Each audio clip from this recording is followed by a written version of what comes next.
የታሪካችን ባለቤት የእግር ኳስ ህልሙን ለማሳካት ከአንዲት ትንሽ የአፍሪካ መንደር ተነስቶ ህልሙን ለማሳካት የሚያሳልፈውን ችግር የሚያሳይ ታሪክ ነው። ታሪካችን የሚጀምረው ባንዲያን የተባለ በአፍሪካ ውስጥ በምትገኝ በአንድ ትንሽ መንደር ውስጥ የሚኖር ልጅ እያሳየን ነው። ባንዲያን ሲወለድ አንድ የአካባቢው የሃይማኖት አባት ባንዲያን በፈጣሪ እንደተመረጠ ለአባቱ ቢነግረውም አባቱ ግን ሰውየው ያለምንም መረጃ እንደሚያወራ በማሰብ አላመነውም ነበር። ነገር ግን ሳራ የተባለው የሃይማኖት አባት ባንዲያን ትልቅ ኳስ ተጫዋች እንደሚሆን እምነት ነበረው። በቀጣዩ ሲንም የአካባቢው ሰዎች እየጸለዩ እንደሆነና የኳስ ጨዋታ ስለነበር በአንድ ራዲዮ ባንዲያን የኳስ ጨዋታውን እየተከታተለ እንመለከታለን። በዚህ መሀልም የባንዲያን ጓደኛ የአካባቢው ሰዎች እርድ ወደሚፈጽሙ በት ቦታ በጉን በመጎተት እንዲያግዘው ሲጠይቀው ጓደኛውን ካገዘ በኋላ የኳስ ጨዋታውን ለማዳመጥ በፍጥነት ይመለሳል። እያዳመጡ እያለም አፍሪካ ጨዋታውን ስላሸነፈች በደስታ መፈንደቅ ይጀምራሉ። በቀጣይ ቀን ባንዲያን በጊዜ ከእንቅልፉ በመነሳት ካናማኒ የሚባል ወንድሙን ከቀሰቀሰው በኋላ እናቱ ደህና እንደሆነች ሲጠይቃት እናቱም ደህና እንደሆነች በመንገር ወደ ትምህርት ቤት እንዲሄድ ነገረችው። ባንዲያንም ከእናቱ ጋር ካወራ በኋላ ከወንድሙ ጋር በመሆን እንጨት ለመሰብሰብ ይወጣሉ። ባንዲያን ያሰበው እንጨት በመሸጥ ባገኘው ገንዘብ ኳስ ለመግዛት ነበር። እንጨት ሰብስበው ከጨረሱ በኋላ በአቅራቢያው ወደሚገኝ አንድ የገበያ ማዕከል በመሄድ የሰበሰቡትን እንጨት በ400 የጊኒ ብር ሸጡት። ገንዘቡን ከተቀበሉ በኋላም እየሮጡ ወደ ትምህርት ቤት ሲሄዱ ቢያረፍዱም ለመማር ይደርሳሉ። ትምህርት ካለቀ በኋላም ሳራ የተባለው የሃይማኖት አባት እንዲጸልይላቸው ለመሄድ ከጓደኛው ጋር ተነጋገሩ። ከመሄዳቸው በፊት ግን ለጸላዩ ምጽዋት የሚሆን ዶሮ ብላክ ስሚዝ ከተባለ ከመንደራቸው ሰው ይሰርቃሉ። የሰረቁትን ዶሮ ይዘው ወደ ሳራ ሲሄዱ ሳራ የተባለው የሃይማኖት አባት የባንዲያንን ነገር እያሻ ከጸለየ በኋላ ለባንዲያን አንድ ነጭ ነገር በመስጠት ይህ ነገር እድል እንደሚጣራለትና ጎል ለማስቆጠር እንደሚረዳው ነግሮት ከሸኘው በኋላ ዶሮ ይዘው የመጡ ሌሎች ልጆችን ማስተናገድ ይቀጥላል። ከዛም ባንዲያን በጨርቅ በተሰራው ኳስ እየተጫወተ ከጓደኞቹ ጋር ወደ ቤት መሄድ ጀመረ። በዚህ መሃልም በሚኖርበት አካባቢ ሰዎች ብዙ ሚስት ቢኖራቸውም የባንዲያን አባት ግን ደሃ ስለሆነ ሁለት ሚስት ብቻ እንዳለው እንመለከታለን። የባንዲያን እናት ዳየን የአባቱ የመጀመሪያ ሚስት ስትሆን ሁለተኛ ሚስቱ ደግሞ ካኒ እንደሆነችና የካናማኒ እናት እንደሆነች እንመለከታለን። ወደ ቤት ሲደርሱም ካኒ የተባለችው የባንዲያን የእንጀራ እናት የሰሩትን ብር እንዲሰጧት ለልጇ ስትጠይቀው ካናማኒም በድብቅ ለባንዲያን በመስጠት ምንም ብር እንዳልሰሩ ለእናቱ ነገራት። ባንዲያንም ቤት ሲገባ ኳሱን ለመግዛት ያጠራቀመውን ገንዘብ ከቆጠረ በኋላ የታመመችውን እናቱን እራት ያበላታል። በቀጣይ ቀን አስፐሪን የተባለች በጣም ደግ የሆነችን ዶክተር ለማግኘት ወደ ሐኪም ቤት ይሄዳል። ባንዲያን ኮሪደር ላይ ቆሞ ስትመለከተው እንዲከተላት ብትጠይቀውም ምንም ባለመንቀሳቀሱ ወደ ባንዲያን በመምጣት ስለ እናቱ ጠየቀችው። ባንዲያንም እናቱ አሁንም እያሳላት መሆኑንና ወደ ሐኪም ቤት መምጣት ብትፈልግም አባቱ ግን ሳራ ብቻ እንዲያክማት እንደሚፈልግ ነገራት። ዶክተሯም እናቱን የምታክምበት መንገድ እንደምትፈልግ ስትነግረው ባንዲያን ኳሱን ለመግዛት በሰበሰበው ገንዘብ እናቱ እንድታክምለት ጠይቃታል። ዶክተሯም ይህን ስትሰማ ሕክምናው ነፃ እንደሆነ በመንገድ ታጽናናዋለች። ከዛም የተወሰነ መድኃኒት ከሰጠችው በኋላ ካላየቻት እናቱን ማከም እንደማትችል ለአባቱ እንዲነግርላት ጠየቀችው። መድኃኒቱን ከተቀበለ በኋላም የእንጀራ እናቱ ገንዘቡን ልትቀበለው ስለምትችል የሰበሰበውን ገንዘብ እንድትይዝለት ጠየቃት። ዶክተሯም ብሩን በመቀበል ሲያስፈልገው ገንዘቡ እንደምትሰጠው ቃል ገባችለት። በተመሳሳይ ሁኔታ የባንዲያን አባት ሙሳ ወደ ሳራ በመሄድ በዝናብ እጦት ምክንያት እርሻው በቂ ምርት እየሰጠው አለመሆኑን ሲነግረው ሳራም የሙሳ ልጅ ኳስ ተጫዋች ሲሆን ሁሉም ችግር እንደሚያበቃ ነገረው። ሙሳ ሳራ በተናገረው ነገር ባያምንም ሳራ ዓለማችን እንደተቀየረችና የልጁ ኳስ ተጫዋች መሆን የእነሱን ህይወት መቀየር እንደሚችል ነገረው። በዚህ መሃልም ባንዲያና ጓደኞቹ ኳስ እየተጫወቱ ወደ ቦታው ሲመጡ ካኒ ቲማቲም በመልቀብ እንዲያግዟት ታዛቸዋለች። በቀጣዩ ሲንም ባንዲያን እየተጓዘ ያለ መጽሔት እየተመለከቱ ያሉት ጓደኞቹ የአዲዳስን ኳስ መግዛት እንደሚፈልግ ሲጠይቁት ባንዲያንም ዋጋው ስንት እንደሆነ ይጠይቃቸዋል። ነገር ግን ዋጋው ካላቸው ገንዘብ እንደሚበልጥ ሲሰማ በማዘን ይሄዳል። ያላቸውን ገንዘብ ከቆጠሩ በኋላ ኳሱን ለመግዛት ወደ ገበያ ቢሄዱም ከፕላስቲክ ኳስ ውጪ ማግኘት አልቻሉም። ነገር ግን አንድ የሳይክል ሰሪ ትክክለኛ የእግር ኳስ ሊያመጣላቸው እንደሚችልና ዋጋውም 18000 የጊኒ ገንዘብ እንደሆነ ነገራቸው። ልጆቹም ዋጋውን ሲሰሙ ተስፋ በመቁረጥ ወደ ቤት ይሄዳሉ። በቀጣይ ቀን ባንዲያን ከትምህርት ቤት እየተመለሰ ያለ አስፐሪን የተባለችው ዶክተር ባንዲያንን በማስቆም አሮጌ ቢሆንም ሊጫወትበት የሚችልበትን ኳስ ሰጠችው። ባንዲያንም ካመሰገናት በኋላ ወደ ቤት በመመለስ ከወንድሙ ጋር በመሆን ኳሱን ወርቃማ ቀለም በመቀባት ከመንደሩ ልጆች ጋር ኳስ ለመጫወት ይወጣሉ። በተመሳሳይ ሁኔታ ብላክ ስሚዝ ወደ ሳራ በመሄድ ዶሮዎቹ በተደጋጋሚ እየጠፉ እንደሆነ ነገረው። ከዛም የልጆቹ ጨዋታ ስላለቀ አንድ ልጅ ወደ እነሱ በመምጣት ስለ ጨዋታው ምን እንደሚያስቡ ሲጠይቃቸው ሳራም ታላቆቹን ማክበር እንዳለበትና ከዚህ ቦታ እንዲሄድ ነገረው። ብላክ ስሚዝም ከሳራ ጋር በመሆን ልጁን እየተቆጣው እያለ ባንዲያን የመታው ኳስ ጭንቅላቱን ይመታዋል። በዚህም ምክንያት ብላክ ስሚዝ የያዘው የጋለ ብረት ደረቅ ሳር ላይ በመውደቅ የብላክ ስሚዝ ቤት በእሳት መንደድ ጀመረ። ይህንን እየተመለከተች የነበረችው የእንጀራ እናቱ ካኒ ወደ ባንዲያን በመሄድ ብላክ ስሚዝን የመታው እሱ እንደሆነ እንዳየችና ለአባቱ ስለሰረቀው ኳስ እንደምትናገር ስትነግረው ካናማኒን በመሃል በመግባት ባንዲያን ኳሱ እንዳልሰረቀውና ዶክተሯ እንደሰጠችው ቢነግራትም ካኒ ግን ልጇ ካናማኒ ዝም እንዲል በመንገር ባንዲያንን ጆሮን እየጎተተች ወስዳ ኳሱን አንድ ክፍል ውስጥ ከቆለፈችበት በኋላ አባቱ ሙሳ ሲመጣ ስለተፈጠረው ነገር ስትነግረው ኳሱ እንደሚያፈነዳበት ነገረችው። ባንዲያንም በሁኔታው በመናደድ በሩን ሰብሮ ገብቶ ኳሱን ከያዘ በኋላ የእንጀራ እናቱን ቁጣ ችላ በማለት ሮጦ አመለጠ። በዚህ መሃልም አባቱ ሙሳ ወደ ቦታው ሲመጣ ስለሆነው ነገር ሲነገረው ባንዲያንን መፈለግ ጀመረ።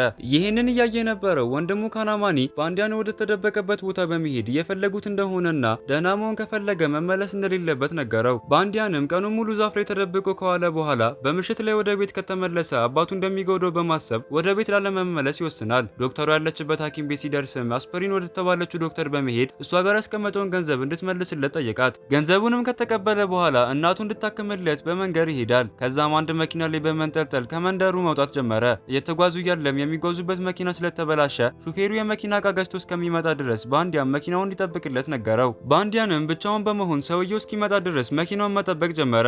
ነገር ግን ሰውየው ሳይመጣ በመምሸቱ ባንዲያን በፍራቻ መኪና ውስጥ ይደበቃል። በቀጣይ ቀን የሌላ መኪና ክላክስ ሲሰማ በፍጥነት በመነሳት ከነሱ ጋር ለመጓዝ ሲጠይቃቸው ሰዎቹም ፈቃደኛ በመሆን ይዘውት ይሄዳሉ።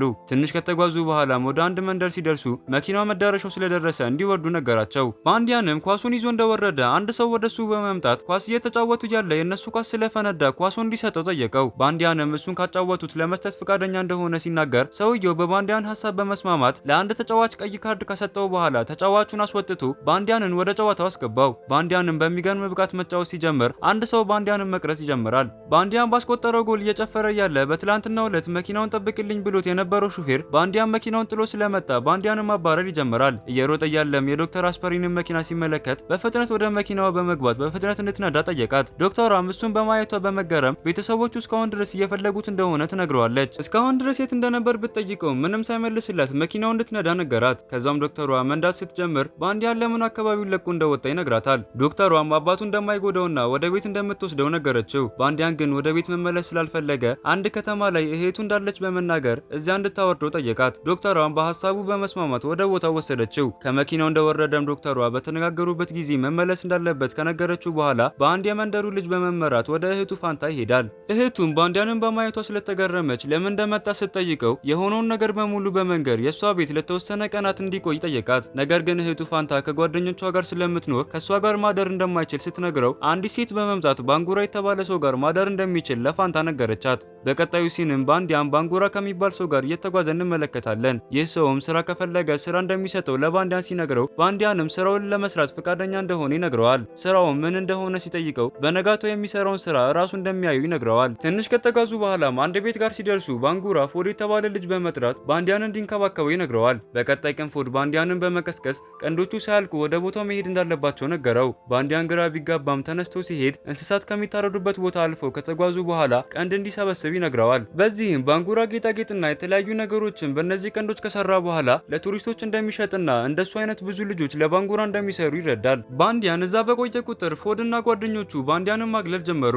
አንድ ቀን ኳስ እየተጫወተ ያለ ልጆቹ በመምጣት ቮድካ እንዲጠጣ ካደረጉት በኋላ ኳሱን ወደ አንድ ቤት ይወረውሩበታል። ባንዲያንም ኳሱ እንዲሰጠው ለቤቱ ባለቤት ቢጠይቀውም ሰውየው ግን እንደማይመልስለት ነገረው። ሰውየው ከሄደ በኋላም ባንዲያን ተንጠላጥሎ ለመግባት ሲሞክር የአጥሩ ጠርሙስ እጁን በከፋ ሁኔታ ይቆርጠዋል። በዚህ ሁሉ ችግር ውስጥ ግን ከሱ አጠገብ የነበረ ቦባ የሚባል ለባንጉራ የሚሰራ ሰው ነበር። ባንዲያን በሁኔታው በመናደድ ዶክተሯን ለማግኘት ወደ ተነጣጠሉበት ሆቴል በመሄድ አስፕሪን የምትባል ሰው ማግኘት እንደሚፈልግ ለእንግዳ ተቀባዩ ሲጠይቀው እንግዳ ተቀባዩም አስፕሪን የሚባሉ ብዙ ሰዎች ስላሉ ስለማን እያወራ እንደሆነ ማወቅ እንዳልቻለ ይነግረዋል። ባንዲያንም ወደዛ ቦታ መመለስ እንደማይፈልግ ለቦባ ሲነግረው ቦባ ባንዲያንን ይዞት የጠፉ ልጆች ወደሚያድሩበት ቦታ ወሰደው። በቀጣይ ቀን አንዲት ሴት ከሱፐርማርኬት ስትወጣ ልጆች ተሰብስበው ለማገዝ እየጠየቋት ሲመለከት ቦባ ልጆቹን በማባረር እቃዎቹን ወደ መኪናዋ ከወሰዱላት በኋላ ልክ ፊቷን እንዳዞረች የተወሰነ እቃ ወስደው ይሮጣሉ። እየሮጡ እያለም አንድ ጥበቃ ወደ ስታዲየም እንዳይገቡ እየተከላከለ ሲመለከት የሰረቁትን እቃ እንደ ጉቡ በመስጠት ወደ ውስጥ ይገባሉ። ከገቡ በኋላም የኳስ ጨዋታውን ለመመልከት አንድ ትልቅ ፖል ላይ መውጣት ነበረባቸው። ባንዲያንም የኳስ ጨዋታ ሲመለከት በደስታ ይፈነድቃል። በዚህ መሃልም አንድ ተጫዋች ኳሱን ሲመታ የስታዲየሙ ጣራ ላይ ኳስ ሲያርፍ የተመለከተው ባንዲያን ርቀቱ ቅርብ ስለነበር ከፖሉ በመዝለል የስታዲየሙ ጣራ ላይ ይቆማል። ከዛም ያገኘውን ኳስ በማንሳት ሲጫወት ተጫዋቾቹ ኳሱ እንዲመልስላቸው እየጮሁ ቢሆንም ባንዲያን ግን የኳስ ስኪሉ ማሳየቱን ቀጠለ። ነገር ግን በዚህ መሃል ጥበቃ በመምጣት ባንዲያንንና ፖሉ ላይ የነበሩትን ልጆች በሙሉ ቦባን ጨምሮ ያስሯቸዋል። በቀጣይ ቀን ዶክተሯ ለሆቴሉ የእንግዳ ተቀባይ ባንዲያን ከመጣ እዚሁ እንዲጠብቃት እንዲነግርላት ነገረችው። በተመሳሳይ ሁኔታ ቢቸር የሚባል ሰው ለባንዲያን ዋስ ስለሆነው እንዲወጣ ይፈቀድለታል። ነገር ግን ባንዲያን ሰውየውን አያውቀውም ነበር። ከዛም ቦባ የሱ ወንድም ስለሆነ ለሱም ዋስ እንዲሆነው ባንዲያን ለቢቸር ሲጠይቀው ቢቸርም ለሁለቱም ዋስ በመሆን ከእስር ቤት ያስወጣቸዋል። ከእስር ቤት እንደወጡም ባንዲያን ሌላ ቦታ ከሰው ጋር እንደተቀጣጠረ ሲነግረው ቢቸር ግን ሰዓት እንደሄደ በመንገድ ወደ ስራ ቦታው ይወስዳቸዋል። ከዛም ወደ ቢሮ በመውሰድ ከዚህ በፊት ባንዲያን ሲጫወት የሚያሳይ ቪዲዮ እያሳያቸው በባንዲያን የእግር ኳስ ችሎታ እንደተደነቀ ይነግራቸዋል። በተመሳሳይ ሁኔታ አስፐሪን ባንዲያን ለመፈለግ ወደ እህቱ ፋንታ ቤት ስትሄድ እሷም የት እንዳለ ባለማወቋ አብረው ባንዲያንን መፈለግ ጀመሩ። በሌላ በኩል ቢቸር ሰነፍ በመሆናቸው ሰራተኞቹ ላይ በመጮህ ቦባና ባንዲያን ሰራተኞቹ እንዲያገዙለት ነገራቸው። እየሰሩ እያለም ፎድ ወደ ባንዲያን በመምጣት ዶክተሯና እህቱ እሱን እየፈለጉት እንደሆነ ነገረው። ከዛም ከሚሰሩበት ቦታ መኪና በመውሰድ ኳሱን የወሰደባቸውን ሰውዬ በማስፈራራት ኳሱን ካስመለሰ በኋላ ወደ አሳ መሸጫው ሲመለስ ዶክተሯና እህቱ እየጠበቁት እንደሆነ ይመለከታል። ባንዲያንም ወደ መንደሩ መመለስ እንደማይፈልግና እዚህ ቆይቶ የእግር ኳስ መሰልጠን እንደሚፈልግ ነገራት። ዶክተሯም ወደ መንደሩ ልትወስዶ እንደመጣችና መሄድ እንዳለበት ነገረችው። በዚህ መሃልም ባንዲያን እዚህ ከቆየ የተሻለ እድል እንደሚያገኝ ቦባ ነገራት። ይህንን እየሰማ የነበረው ቢቸር በመሃል በመግባት ባንዲያን ጎበዝ የእግር ኳስ ተጫዋች እንደሆነና ከሪም የሚባል የእግር ኳስ አሰልጣኝ ጓደኛ ስላለው ከሱ ጋር ሊያስተዋውቀው እንደሚችል ነገራት። ዶክተሯ እግር ኳስ እንደማይሰለጥንና ይዛው ወደ ቤተሰቡ እንደምትወስደው ስትናገር እህቱ ፋንታ በማስቆም አፍሪካ ውስጥ ለሚኖር ልጅ ይሄ ወርቃማ እድል እንደሆነና ወደ ቤተሰቡ እንደማይመለስ ነገረቻት። ዶክተሯ ለባንዲያን ኳስ መስጠቷ እዚህ ደረጃ እንደሚያደርስ ብታውቅ ኖሮ ኳሱን እንደማትሰጠው በመናገር ስትሄድ ባንዲያን ወደ አስፐሪን በመሄድ ኳሱን ሲመልስላት የሰጠችውን ስጦታ መልሳ እንደማትቀበል ነገረችው። ባንዲያንን በድጋሚ እናቱ እንድታከምለት ሲጠይቃት አስፐሪንም እናቱን ለማከም ቃል ትገባለታለች። ከተወሰኑ ቀናት በኋላ ከሪም ወደሚባል አሰልጣኝ በመሄድ መመልመል ጀመረ። መጀመሪያ ላይ በጫማው ምክንያት ጎል ማስቆጠር ቢያቅተው ጫማውን አውልቆ ሲሞክር ግን በተሳካ ሁኔታ ጎል ያስቆጥራል። ባሳየው አስገራሚ ብቃትም ብልመላውን አልፎ ወደ ቡድኑ ይቀላቀላል። ባለው አስገራሚ ብቃትና ደከመኝ ሳይል በመሰልጠኑ ታሬ በተባለ ሰውና በቡድኑ መገለል ጀመረ። ምግብ በሚበሉበት ሰዓት እንዲበላ አይፈቅዱለትም። ልምምድ ሲያደርግ ቢሆንም በጭራሽ ኳስ ለባንዲያን አይቀብሉትም። አሰልጣኙ ከሪምም ይህንን ሲመለከት እዚህ መሰልጠን ከፈለጉ ባንዲያንን መቀበል እንዳለባቸው ይነግራቸዋል። ቡድኑን ከተቀላቀለ ከ6 ወራት በኋላ የባንዲያን የቡድን አጋሮች ባንዲያንን እንደ ጓደኛቸው እንደተቀበሉት እንመለከታለን። እናም አንድ ቀን ቢቸር ወደ ከሪም በመምጣት ዩሮፕ ያሉ የእግር ኳስ ማሰልጠኛ ተቋማትን በማውራት ጎበዝ ተጫዋች ሰልጣኞቹን ወደ ዩሮፕ እንዲልክ ቢጠይቀውም ከሪም ግን ልጆቹን እያሰለጠነ ያለው ለአፍሪካ እንዲጫወቱ እንደሆነና ሰልጣኞቹን ወደ ውጭ እንደማይልካቸው ነገረው። አንድ ቀንም ከሰለጠኑ በኋላ ባንዲያን ወደ ታሬ በመሄድ አንድ ውድድር እንዲወዳደሩ ጠየቀው። ለረጅም ጊዜ ኳሱን ያንቀረቀበ የቡድኑ ሻምፒዮን እንደሚሆን ነገረው። ታሬም በሀሳቡ በመስማማት መወዳደር ሲጀምር ከትንሽ ቆይታ በኋላ ባንዲያን ውድድሩን ያሸንፋል። ባንዲያንም ውድድሩን በማሸነፉ እየተደሰተ ያለ ከሪም በመምጣት ለአንድ ዓመት ሙሉ ባንዲያን ቤንች እንደሚሆንና በቅርቡ በሚያደርጉት ጨዋታ ላይ እንደማይጫወት ይነግረዋል። ባንዲያንም በዚህ በመናደድ ወደ ቦባ በመሄድ ወደ ቀድሞ መንደሩ መመለስ እንደሚፈልግ ሲነግረው ቦባም ተስፋ እንዳይቆርጥና ወደፊት ብቻ እንዲጓዝ መከረው። የግጥሚያው ቀንም ሲደርስ ቢቸር ለተቃራኒ ቡድን ገንዘብ በመክፈል በተቻለው አቅም ታሬን በመጉዳት እንዲያስወጣው ያዘዋል። የባንዲያን አብሮ አደጎችም የባንዲያንን ስብ ለመስማት ተሰብስበው በራዲዮ ማዳመጥ ጀመሩ። ጨዋታው እንደተጀመረም የተከፈለው ተጫዋች ታሬን መጉዳት ጀመረ። ከተወሰኑ ሙከሮች በኋላ ታሬ ስለቆሰለ መጫወት ባለመቻሉ በእቅዳቸው መሰረት ባንዲያን ተቀይሮ ይገባል።